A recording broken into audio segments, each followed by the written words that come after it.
નમસ્કાર, આપ જોઈ રહ્યા છો યુટીસી ન્યૂઝ। વડાપ્રધાન નરેન્દ્ર મોદી 2 દિવસીય રૂસની યાત્રા પર છે।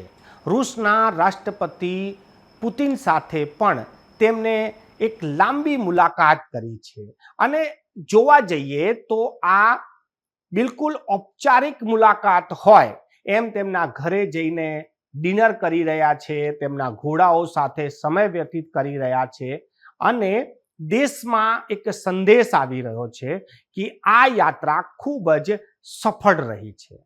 હવે આ સફળતા દેખાઈ પણ રહી છે કેમ કે ચીન, જેની ચિંતા વધારનારી આ મુલાકાત હતી, ચીનનું જે નિવેદન આવ્યું છે તેને એકબીજાને ખો આપી દીધી છે।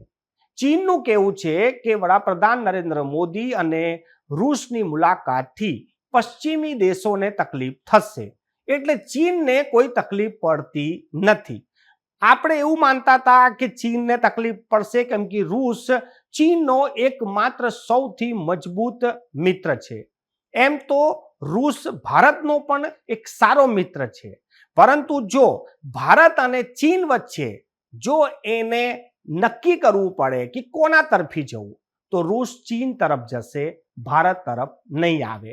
પરંતુ હાલના સમયમાં ભારતે પણ જે રીતેના પ્રયાસો કર્યા છે, યુક્રેન યુદ્ધ વખતે પણ જે રીતે ભારતે રશિયા પર બેન લગાયા બાદ પણ તેની સાથે કારોબાર કર્યો છે, તેનાથી સમય તો બદલાયો છે, પરિસ્થિતિ પણ બદલાઈ છે, પરંતુ જે આંકડા છે તે કંઈ અલગ કહી રહ્યા છે। રૂસના રાષ્ટ્રપતિ પુતિન 2 વાર ચીન આવ્યા પરંતુ ભારત ના આવ્યા। G20 બેઠકમાં પણ પુતિન ભારત ના આવ્યા। તેથી લાગતું હતું કે ભારત અને ચીન વચ્ચે જો વાત આવે તો પુતિન ચીન તરફ જાય છે, ભારત તરફથી નહીં। પરંતુ ભારત એના પ્રયાસો સતત કરતું રહ્યું છે કે રૂસની જે મિત્રતા છે તેને વધુ પાકી કરાય। પરંતુ પુતિન અને મોદીની મુલાકાત વચ્ચે યુક્રેનના રાષ્ટ્રપતિની એક તીખી પ્રતિક્રિયા આવી છે।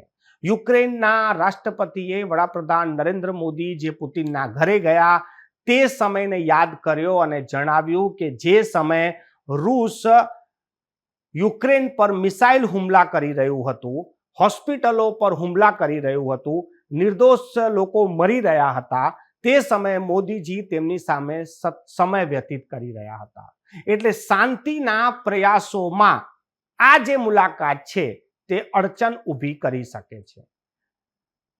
પુતિનને તો ઝેલેન્સ્કી, જે યુક્રેનના રાષ્ટ્રપતિ છે, તે ખૂની કહે છે, એટલે ખૂની સાથેની મુલાકાત વડાપ્રધાન મોદીની ગણાવી દીધી છે।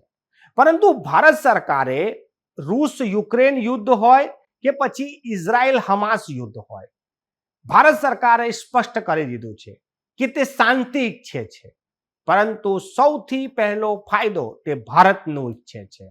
એટલે કારોબારની જો વાત આવશે તો ભારત પોતાનો પ્રોફિટ પહેલા જોશે, માનવતાની વાત આવશે તો એ યુદ્ધના સમર્થનમાં નથી, એ શાંતિ ઈચ્છે છે, પરંતુ એ કોઈનો પક્ષ નહીં લે જ્યારે વાત કારોબારની આવશે।